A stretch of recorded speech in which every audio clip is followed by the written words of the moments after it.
మాట్లాడుతున్నాను. ఇప్పటికే నేను చాలాసార్లు చెప్పిన మా పరిమితికి లోబడి మన కిషన్ రెడ్డి గారు మాట్లాడారు, మళ్ళీ పాడిందే పాట అన్నట్టు లక్ష్మణ్ గారు కూడా మాట్లాడారు. నేను విన్నా, నీకు లోపలేను కానీ విన్నా. ఎట్లుందంటే అధ్యక్ష, వీళ్ళు బీజేపీ పరిపాలన చేసే రాష్ట్రం ఏదైనా అప్పు తీసుకోకుండా ఉందా? ఉంటుందా? జరుగుతుందా?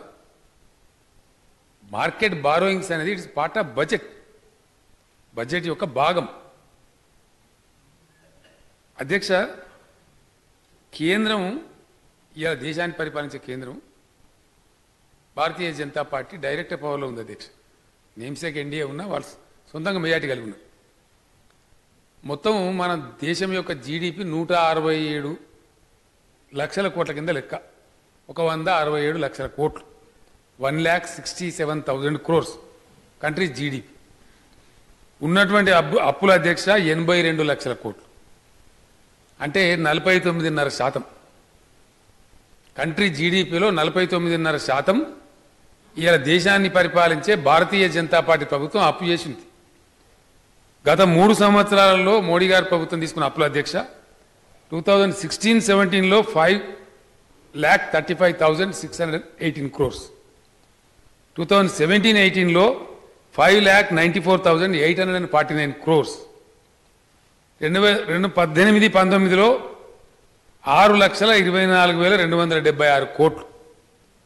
ప్రతి సంవత్సరం, ఇప్పుడు ఈ సంవత్సరం మొన్న ఇప్పుడు అక్కడ కూడా జరుగుతూ ఉంది బడ్జెట్ సెషన్.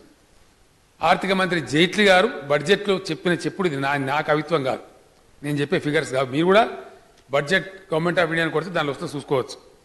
ఈ సంవత్సరం మన కేంద్ర ప్రభుత్వం చెల్లించే అప్పు డెట్ సర్వీస్ ఈజ్ 8,76,000 crores, 8,76,000 కోట్లు.